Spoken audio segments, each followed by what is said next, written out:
Hi friends, എല്ലാവർക്കും പൊടീസ് വേൾഡിലേക്ക് സ്വാഗതം. ഇന്ന് നല്ല ടേസ്റ്റി ആയിട്ടുള്ളൊരു സേമിയ പായസത്തിൻ്റെ റെസിപ്പി ആയിട്ടാണ് ഞാൻ വന്നിട്ടുള്ളത്. അപ്പോൾ നമുക്കിതെങ്ങനെ തയ്യാറാക്കുന്നതെന്ന് നോക്കാം. പായസം തയ്യാറാക്കുന്നതിനായിട്ട് ഞാനിവിടെ 1/2 കപ്പ് അളവിലാണ് സേമിയ എടുത്തിട്ടുള്ളത്. റോസ്റ്റഡ് ആയിട്ടുള്ള സേമിയാണ് എടുത്തിട്ടുള്ളത്. റോസ്റ്റഡ് ആണെങ്കിലും അല്ലെങ്കിലും കുഴപ്പമില്ല. നീളത്തിലുള്ള സേമിയൊക്കെ ആണെങ്കിലും ഒന്ന് ഒടിച്ചിട്ട് എടുക്കുക. ഇനി നമുക്ക് പായസം തയ്യാറാക്കി തുടങ്ങാം. അതിനായിട്ട് നമുക്കൊരു കടായിയിലേക്ക് 1 ടേബിൾ സ്പൂൺ അളവിൽ നെയ്യൊന്ന് ഒഴിച്ചു കൊടുക്കാം. നെയ്യൊന്ന് ചൂടായി വരുമ്പോഴേക്കും നമുക്കിതിലേക്ക് 2 ടേബിൾ സ്പൂൺ അളവിൽ അണ്ടിപ്പരിപ്പ് ചേർത്ത് കൊടുക്കാം. എന്നിട്ട് ഇതൊന്ന് റോസ്റ്റ് ചെയ്തിട്ട് എടുക്കാം. അണ്ടിപ്പരിപ്പിൻ്റെ കളർ ചെറുതായിട്ടൊന്ന് മാറി വരുമ്പോഴേക്കും നമുക്കിതിലേക്ക് 1 ടേബിൾ സ്പൂൺ അളവിൽ മുന്തിരിയും കൂടി ചേർത്ത് കൊടുക്കാം. എന്നിട്ട് നന്നായിട്ട് മിക്സ് ചെയ്തെടുത്തിട്ട് ഇതൊന്ന് റോസ്റ്റ് ചെയ്തിട്ട് എടുക്കാം. അപ്പോൾ അതാ അണ്ടിപ്പരിപ്പും മുന്തിരിങ്ങയൊക്കെ നന്നായിട്ട് റോസ്റ്റായി വന്നിട്ടുണ്ട്. ഇത് നമുക്ക് കോരി ഒരു പാത്രത്തിലേക്ക് മാറ്റി വെക്കാം. ശേഷം ഇതേ നെയ്യിൽ തന്നെ നമ്മൾ എടുത്തു വെച്ചിട്ടുണ്ടായിരുന്ന 1/2 കപ്പ് അളവിലുള്ള സേമിയ ഇതിലേക്ക് ചേർത്ത് കൊടുക്കാം. എന്നിട്ട് ഒരു 1 മിനിറ്റ് നേരത്തേക്കും കൂടി ഒന്ന് റോസ്റ്റ് ചെയ്തിട്ട് എടുക്കാം. ഇപ്പം നിങ്ങൾ എടുക്കുന്നത് റോസ്റ്റഡ് അല്ലാത്ത സേമിയ ആണെന്നുണ്ടെങ്കിൽ ഇതിലേക്ക് ഇട്ടതിന് ശേഷം ഈ ഒരു കളർ ആകുന്നിടം വരെ ഒന്ന് റോസ്റ്റ് ചെയ്തിട്ട് എടുക്കുക. ഒരു മീഡിയം ഫ്ലെയിമിൽ വെച്ചിട്ട് റോസ്റ്റ് ചെയ്തെടുത്താൽ മതിയാകും. പ്രത്യേകം ശ്രദ്ധിക്കുക, കരിഞ്ഞൊന്നും പോകരുത്. കണ്ടിന്യൂസ് ആയിട്ട് ഇളക്കി കൊടുത്തുകൊണ്ടിരിക്കാൻ വേണ്ടിയിട്ട് ശ്രദ്ധിക്കണേ. അപ്പോൾ ഇതാ സേമിയ ഒന്ന് റോസ്റ്റായി വന്നിട്ടുണ്ട്. ഈ സമയത്ത് നമുക്കിതിലേക്ക് പാല് ചേർത്ത് കൊടുക്കാം. ഞാനിവിടെ 1/2 ലിറ്റർ അളവിൽ പശുവിൻ പാലാണ് എടുത്തിട്ടുള്ളത്, 500 ml. എന്നിട്ട് ഇനി ഇത് നന്നായിട്ട് നമുക്കൊന്ന് മിക്സ് ചെയ്തിട്ട് എടുക്കാം. ഇനി ഒരു മീഡിയം ഫ്ലെയിമിൽ വെച്ചിട്ട് ഇത് നമുക്ക് നന്നായിട്ട് കുക്ക് ചെയ്തിട്ടും കൂടി എടുക്കണം. അപ്പം നിങ്ങൾ എപ്പോഴും ശ്രദ്ധിക്കുക, കണ്ടിന്യൂസ് ആയിട്ട് ഇളക്കി കൊടുത്തുകൊണ്ടിരിക്കാൻ. അല്ലാന്നുണ്ടെങ്കിൽ ഇതിനകത്ത് പാട ചൂടിപ്പോയി കഴിഞ്ഞാൽ പിന്നെ നമ്മുടെ പായസത്തിന് ഒരു ടേസ്റ്റും ഉണ്ടാകത്തില്ല.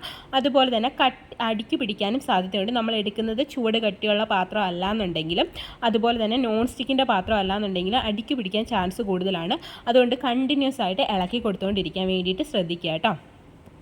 ഇതൊന്ന് കുക്കായി വരാൻ ഏകദേശം ഒരു 6-7 മിനിറ്റോളം എടുക്കും. അതുവരെ നമുക്ക് കണ്ടിന്യൂസ് ആയിട്ട് ഇളക്കി കൊടുത്ത് ഇതൊന്ന് കുക്ക് ചെയ്തിട്ട് എടുക്കാം.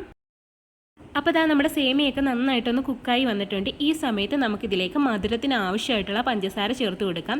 ഞാനിവിടെ 1/4 കപ്പ് അളവിലാണ് പഞ്ചസാര ചേർത്ത് കൊടുക്കുന്നത്. എന്നിട്ട് നന്നായിട്ടൊന്ന് മിക്സ് ചെയ്തിട്ട് എടുക്കാം. ശേഷം ഇതിലേക്ക് 1 ടേബിൾ സ്പൂൺ അളവിൽ കണ്ടൻസ്ഡ് മിൽക്കും കൂടി ചേർത്ത് കൊടുക്കാം. ഇപ്പം നിങ്ങളുടെ കയ്യിൽ അതില്ലാന്നുണ്ടെങ്കിൽ അതിന് പകരം പഞ്ചസാര ചേർത്ത് കൊടുത്താൽ മതിയാകും. ഈ ഒരു മധുരം എന്ന് പറയുമ്പോൾ പായസത്തിന് ആവശ്യമായിട്ടുള്ള മധുരമാണ്. ഇതിൽ കൂടുതൽ വേണമെങ്കിൽ കൂടുതൽ ചേർക്കാം, കുറവ് വേണമെങ്കിൽ കുറവായാലും ചേർത്താൽ മതി. നിങ്ങളുടെ ഇഷ്ടത്തിനനുസരിച്ച് ചേർത്ത് കൊടുക്കുക. എന്നിട്ട് നന്നായിട്ടൊന്ന് മിക്സ് ചെയ്തെടുത്തതിന് ശേഷം നമുക്കിതിലേക്ക് 1 നുള്ളളവിൽ ഉപ്പും കൂടി ഒന്ന് ചേർത്ത് കൊടുക്കാം. മധുരം ഒന്ന് ബാലൻസ് ചെയ്യുന്നതിന് വേണ്ടിയിട്ടാണ് ഉപ്പ് ചേർത്ത് കൊടുക്കുന്നത്. എന്നിട്ട് നമുക്കിതൊരു 2 മിനിറ്റ് നേരത്തേക്ക് ഒന്നും കൂടി ഒന്ന് തിളപ്പിച്ചിട്ടെടുക്കാം. അപ്പോൾ ഇതാ നമ്മുടെ സേമിയ പായസം തിളച്ച് കുറുകി വന്നിട്ടുണ്ട്. ഈ സമയത്ത് നമുക്കിതിലേക്ക് ഒരു 1/4 ടീസ്പൂൺ അളവിൽ ഏലക്കാപ്പൊടി കൂടി ചേർത്ത് കൊടുക്കാം. എന്നിട്ട് നന്നായിട്ടൊന്ന് മിക്സ് ചെയ്തിട്ട് എടുക്കാം. ശേഷം ഇതിലേക്ക് നമ്മൾ നേരത്തെ റെഡിയാക്കി വെച്ചിട്ടുണ്ടായിരുന്ന ആ കശുവണ്ടിയും മുന്തിരിങ്ങയും വറുത്തതുണ്ടല്ലോ, അതും ഇതിലേക്ക് ചേർത്ത് കൊടുത്തിട്ട് ഒന്നും കൂടി ഒന്ന് മിക്സ് ചെയ്തിട്ട് എടുക്കാം.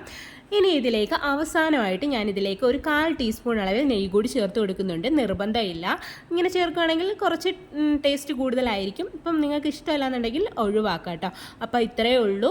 നമുക്കിനി ഫ്ലെയിം ഓഫ് ചെയ്തിട്ട് എടുക്കാം. അപ്പം നമ്മുടെ ടേസ്റ്റി ആയിട്ടുള്ള സേമിയ പായസം ഇവിടെ റെഡി ആയിട്ടുണ്ട്. ഈ ഒരു തിക്നെസ്സിൽ തന്നെ എടുക്കാൻ വേണ്ടിയിട്ട് നോക്കണേ.